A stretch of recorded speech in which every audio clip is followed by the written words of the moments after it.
Shaping up is the topic of today's episode of the Power to Pivot podcast. I am here with Cliff Beach. He is an author, a musician, a radio and podcast host, and we are talking all about shaping up our mindset and our lives. How are you, Cliff? Hi, Elizabeth. Nice to talk to you today. You have such an extensive background. Can you just sort of walk us through a little bit about who you are and what you do? Yeah, I'm always excited when I'm asked that question. There's so many aspects to me, but I'm originally from Washington, D.C., and I come from a family of musicians, and so I studied music pretty much my whole life from grade school all the way through high school, but really was excited to go to Berklee College of Music in Boston and study my undergraduate there. And wow, it's like the movie Whiplash, if you ever saw that, in Love terms that of movie.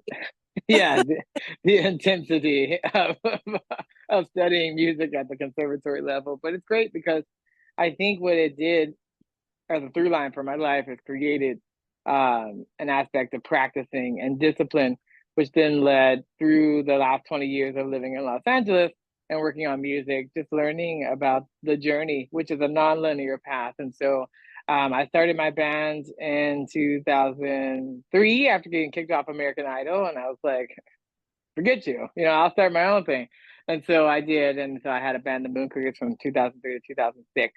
And then I took a hiatus and worked on cruise ships for Holland America Cruise Line for about 2 years, and then decided to go back to school and get my MBA at Pepperdine in Malibu. And then after that, in 2010, I started a new band under my name, Cliff Beach. And in 2013, we started our path of releasing a very ambitious goal of 10 albums in 10 years, which I did from 2013 to 2022. And then since then, we had now two audiobooks that have come out, releasing a few more albums this year. So I just kind of shape up my life, in a sense by, again, applying all of that practice and discipline into the wheel of life, different sectors. And so now I'm very excited with the new audiobook, Shape Up, because I'm taking all that hustle culture that I learned in the street of learning the music business, which is very cutthroat, and Los Angeles being one of the most difficult and expensive cities. How do we streamline this to have like a work-life balance, but then also get our passions and our dreams out there? And then now it's like, okay, you can't just hustle, work, work, work. You have to work on your health, because health is the most important. It's the foundation, the basic need, basic right. And if you're going to juggle and drop any ball, then don't drop health. Just thinking and listening in on everything that you just shared, there were multiple points where you could have let yourself be set back, let yourself stop, but you kept going. And I think that's an important point to start off with, right? I love the thing that you said. It's a non-linear path. And I think it can be really easy for all of us to, like, we get this vision in our minds and we think it's going to be A to B to C, that it's going to be this, straight road, but that's not how life works. It's more like A to F to G to Z and then back again. I think it's like when you study the hero's journey or any great movie, you look at Star Wars, for example, it's like no one's going to watch a movie that's linear. They have to have twists. They have to have problems. They have to have pivots, because that's the part of the excitement of life. Not everybody has the thick skin, the stomach for it, but business wise, entrepreneurs and people who have that spirit, it's feast or famine a lot of times. But by having that nonlinear path and having that openness to saying yes to things that are scary, it takes you places you never would have gone if you tried to make a linear path. I never had a path to be a radio host and a DJ, but it just came through a nonlinear path of working with radio stations and then playing my music and just saying thank you and being grateful. And I think if I tried to curate everything, all the different awards that I won and stuff like that, I don't think I would have had a plan for that, or did that. In the same way, when I said, I wanted to make 10 albums in 10 years in 2013, I didn't know how to make one, let alone 10. But I knew that I could learn. I knew that I'd figure it out by doing it. That it's past perseverance. It's a craziness that you continue going when the feeling to want to do it has left you, because it leaves you. It leaves you, and people don't prepare for that. But no, not every day of being a musician is easy, and you want to get on stage and you want to tackle that. But the show must go on. You don't really know. That's the crazy thing. Like in the self-help space with my book, I ask all these kind of probing questions. People are like, well, it's great that you found out what worked for you and you asked the right questions. And I had a professor that told me, you don't ask the right questions. You ask questions. You run the sequence. Then from the data, you decide if it's right or not. You don't know. Nobody has a crystal ball to know if it's going to work out. We never do. You just have to play it and see. Yeah, that's actually a really good point. Like, there's no, it's not necessarily the right questions. You just come with an open mind and just start asking and be curious. And then the questions sort of unfold from there. I just find a lot of times people don't even ask.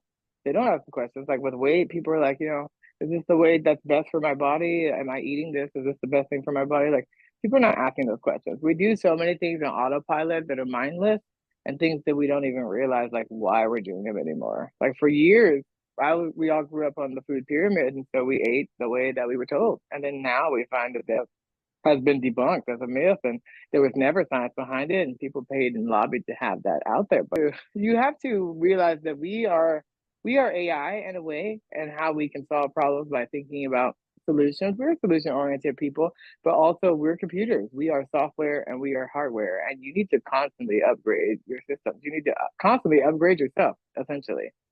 Wow, I love that. I never actually thought about it like that, but it's true. we are we're little computers. Walk us through how you got to Shape Up and the book and what it's bringing to people to help them upgrade themselves, so to speak. Yeah, no, it's a great question. So essentially, about 5 years ago, I had some health issues right before the global pandemic. So end of 2019, I was a very heavy drinker and a very heavy eater, I guess. And so I had some health issues. I had type 2 diabetes and high blood pressure, high cholesterol.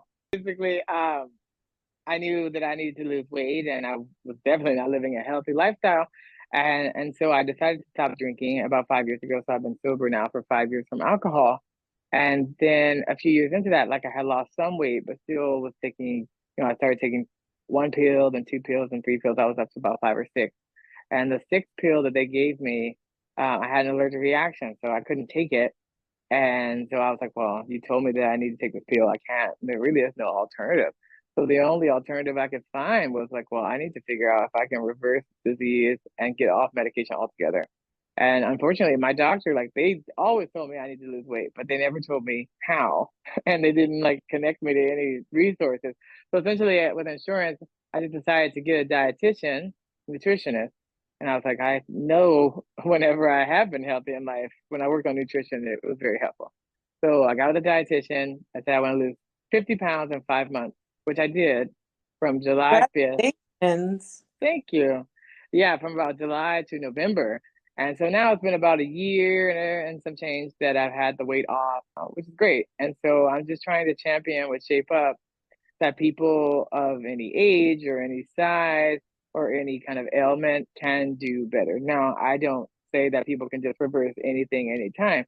Sometimes you can't, but you don't have to exacerbate the problem either. So I tell people, if they tell you you have diabetes and you're like, well, my grandma had diabetes and I just knew my time was coming, so I'll just continue, eating cake all day or whatever. No, no, there still is a better way than doing that, even if you can't necessarily reverse it or completely transcend your genealogy or ethnic background, whatever it is. It's like you still can make better choices. There's literature over there in China and Asia that basically says you store negative emotions in certain organs of your body. So the liver stores anger, right? And so when you're having certain organ problems, no one at the doctor's office says, are you angry about something? You need to let go. But when I started working on like emotional things, there's a lot of emotional triggers when it comes to overeating. And sometimes you learn a response. So I was telling someone, when you're a kid and you're crying at 2 years old and your mom says, okay, have a cookie. Like she's now basically conditioned you that when something is making you feel a certain way, then a cookie will make you feel better. And you don't know that because you're two, right? And it doesn't mean that your mom's bad for doing that. Oh, moms will do that. They want you to not be crying, they want to help. But sometimes that enabling happens where it's like, well, if they taught you when you're crying, have an apple, it'd be a different life.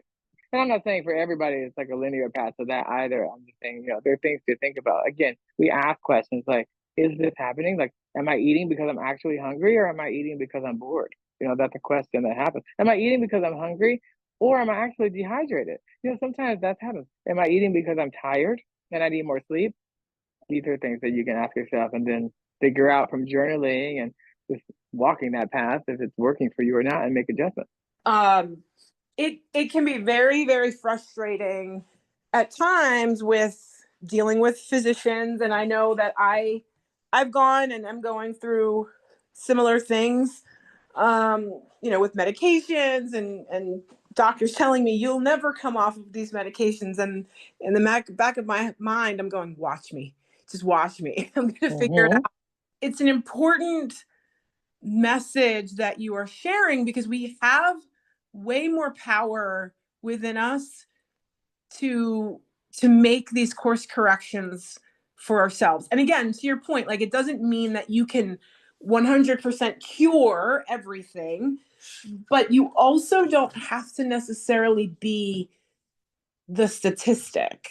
But it takes, to go back to the start of the conversation, I think it takes awareness and definitely the understanding of some sort of discipline and consistency. Like, it's not something that you can't do it once and that's it. You have to continue forward. And I think there's an impatience that we get. Like, we want that instant gratification, we want to feel better.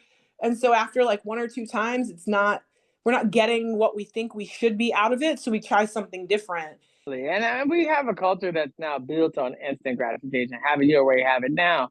We need more crock pots than microwaves, essentially. But we're the only species as humans. We really are, in ways, mammals and animals. But in terms of the animal kingdom, we're the only species that, when we refer to diet, we refer to it as a short-term solution. We refer to it as, I need to lose 10 pounds and I'm going to cut what I eat. Whereas really, scientifically, diet is what you naturally are built to eat as a lifestyle. And so when people think about these changes, they're lifestyle changes. I did not go on a diet with a dietitian. I made a lifestyle change of how I eat, how I track my calories for life, which is now 550 days into tracking everything I eat every day. It is a consistent lifestyle. The information is out there. The libraries are free, podcasts and YouTube, and so many resources are there. But then people get overloaded. So I wanted my book Shape Up to be a resource that, I try to read about 100 books a year. You're probably not going to read that for everybody. So read this one book or listen to this thing, and then get, all these resources together. And again, I'm only starting you on a path of figuring out your own journey. You'll never do exactly like me, because our bodies, our systems, how we work, environment, nature. I mean, there's so many factors. And that's the thing. I wanted to make a book about getting healthy from a layman. I'm a regular person. I'm not an athlete. I'm not a guru. I'm not a physical therapist. I'm not a dietitian. I'm not a doctor, because they already exist. You can go find any of those, and I'm not negating anything of the great work that they do. But I will tell you that our medical system, Western medicine specifically, I've talked to people, and essentially they do not really study nutrition. So any doctor you go to is taught to prescribe medication. Money is in treatment. Money is not in cures. Money is not in preventative, and money is not in people not being sick, essentially. It's sad to say. And so you don't get a lot of that information about you could possibly reverse it, because sometimes they feel people are not going to do the work and they don't want to put it out there. Medicine is definitely the faster, quicker, easier choice. That's why you see a lot of people taking Ozempic who don't really need it.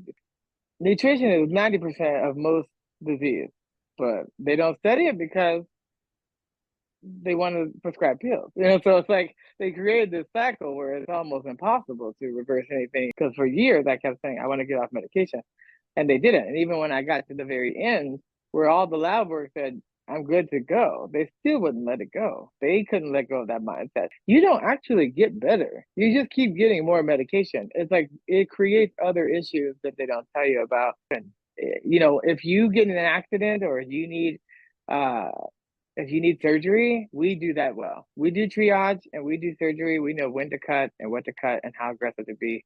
Western medicine does that really well. But in Yeah. terms of maintenance and stuff like that, preventative, we still have miles to go on that side.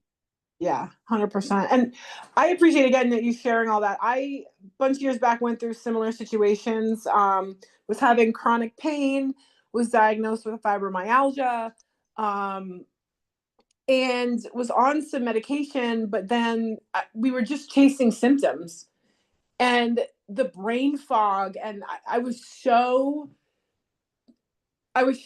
really hard to get through the day to day because of the brain fog and how much medication I was actually on, that it was almost more in my favor to just live with the pain and deal with it and or figure out other ways to try to minimize it. And that became through yoga and through, meditation and um massage and things like that. But it, it is, we do very much live in a culture where we're chasing symptoms. We're just sort of band-aiding one ailment over another. But I love that you are sharing your story and sharing this information to let people know that it doesn't have to be that way. Like, you can absolutely change the course of your health. Where can people find the book? So Side Hustle and Flow Shape Up is available on all of the audiobook platforms. So Audible, Amazon, Spotify. If you go to sidehustleandflow.net, my website, our blog is there, and you can find links to the book on the Shape Up page. But yeah, anywhere that you listen to audiobooks, they'll be able to find it. And if they want to find the previous Side Hustle and Flow book, that's also out on Amazon and platforms and physical copy as well as audio. Awesome. So, as part of this, do you subscribe to a specific um eating pattern? Like, do you do Mediterranean or vegan or paleo, or are you more of an omnivore? I wonder, I have to think that's going to be on somebody's mind listening out there. Like, well, what do you eat in a day? So, Yeah, that's a great question. Yeah, so when I worked as a dietitian, I was mostly on a Mediterranean diet. I did a book called The Daniel Plan, which focused on Mediterranean diet, and I studied a lot of stuff on the blue zones, which also talks about the Mediterranean diet as well as diets in Japan and a few other places. I actually visited the only blue zone in America in Loma Linda, which is about 70 miles east of Los Angeles, where they're mostly vegetarian. So for many years, I was vegetarian. I am what they call flexitarian now. So I have many meatless meals, but I do eat meat on occasion, and I eat meat as a usually kind of lower part of the meal, focusing mostly on healthy vegetables and fruits and building it up that way on my plate. But the beauty of it is that once you kind of get your health together, it's not as much of what exactly you eat. I mean, obviously there's better choices. Like there's certain things like fast food I don't eat at all. But it's not like I always have salads every day or I always have tuna or whatever. It's a little bit more open ended than that. But I do portion control. I do track my calories. So in my fitness pal, I do actually write down everything that I eat. So that keeps me accountable. I weigh myself multiple times a week with a body fat scale that gives me different measurements. So not just like, okay, how much do I weigh, but like how much is my water weight versus muscle weight versus this, and how are those targets in terms of percentages of people for my height and size and stuff like that and age. And so, yeah, and I did intermittent fasting, which isn't necessarily a diet, but it definitely helped. It helped because I was giving my body more time to rest from digestion, which is very difficult for the body to do. So in fight, flight, or fright, that's why digestion gets turned off when you really need to move your body in a specific way. Also, with things like diabetes, and when you have excess, it allows your body more time to actually burn that up naturally. So those were things that I didn't know. And then obviously hydration, so getting enough water and getting enough sleep. And when you stop eating. So for me, I try to stop eating around 7, 8 p.m. and go to bed around 11, 12. But you want to stop eating about 3 hours before you go to sleep, just as a rule, because you don't want to be sleeping on undigested food or eating really heavy before bed and that kind of thing. People also do stuff like I've definitely reversed my meals where I have larger meals usually in the middle of the day and have a lot lighter meals towards the end of the day. But it's not always like a hard fast rule, but I try to do that as well. But you just kind of try a bunch of different things and Journal is really important because you'll always look and say, okay, this worked really well. I feel really great about it. This didn't work so well. Tomorrow, I would like to change this, or I would like to do more of this. So again, like I said, it's a practice every day. Amazing. Thank you so much. So what's next for you guys? Like you have the book, you're still working on music. What are where's 2025 taking you? Oh well, we just did a conference and released a live album in January as well as the audiobook Shape Up. So we're still promoting that pretty heavy, but there'll be another contemporary EP with a producer I worked with, Edward Shen, coming out in March. And then in October, later in the year, we'll have a another EP with a string quartet, the Constellation Quartet. So super excited about that. I just love putting out creativity and joy and happiness and really all the things that I do, the book or music or the radio show, which is always ongoing every Saturday night at 10 p.m. on the SoCalSound.org or 88.5 FM in Los Angeles, is just to show people that they can do it too. Like all these things, like I didn't come from anybody. I'm not a nepo baby. No one gave me any money. Nothing happened. No, I just was a guy who said I could do that, even though I'm like I have no idea how to do that. But I think whatever you do, just do some of it, some of the time. So I always tell people like it's not all or nothing. I don't do music all the time every day, but I am a musician, and so what that means for me is that even if I had only do music once a week or for an hour, it's like at least that's 1 hour of bliss in a week. You owe that to yourself, you owe it to the world, and I think you should do it. Even if you don't make money from it, I think you should do it. I think no matter what, you should do it because someone is doing it, and if you're not, then you're just doing the detriment to yourself, and you're just making yourself increasingly unhappy and resentful of the things you didn't do that you could have done if you made a plan and took action and didn't let fear hold you back. So I just think I just want to be that person. I may not sell a million copies, but if I get 10 people to lose weight, like I'd be amazed for me. That is amazing. I love everything that you just said. Like it's okay if it's not bringing you financial success maybe yet, maybe that's long range goal, but still important to be doing things that are bringing you joy. It does impact your entire life, like the energy that you bring to the world, that you bring to yourself, your body, your health. It all, you said the word ecosystem earlier in this show, like that is part of the ecosystem of your energy and who you are. And I think it's such an important call out to just be doing things that light you up, whatever that is. If it's music, if it's exercise, if it's yoga, if it's journaling, reading, it doesn't matter. Just get out there and do something that really sets you on fire, even if it's an hour a week, because it really does lend itself to that mindset, wellness, and that fuels into every other area of your life. Yeah, you'd be surprised if you start doing things that spark joy and make you happy a little bit, how then that moves the needle on you tackling something hard. So, yeah, if you love dancing and you start doing that and you want to also lose weight, they are related. We would never see it that way, but yeah, you're out there, you're moving, you're exercising, you're communal, you're talking to people. When a person who's happy will end up living healthier because we do unhealthy things when something's bothering us. So if you get rid of the clutter of things bothering you and start loving the things that are loving you back and moving towards that, then yeah, you'll see the needle move a little bit incrementally forward every time you do that. Yes, I love it. Guys, make sure you check out the book Shape Up. We will put all the links in the show notes. Cliff, thank you so much for joining us today. We're going to wrap up the way we do every episode. You are never stuck. You are never lost. You are never, ever alone. At any given moment, you can use your power to pivot, make a new choice, and start again.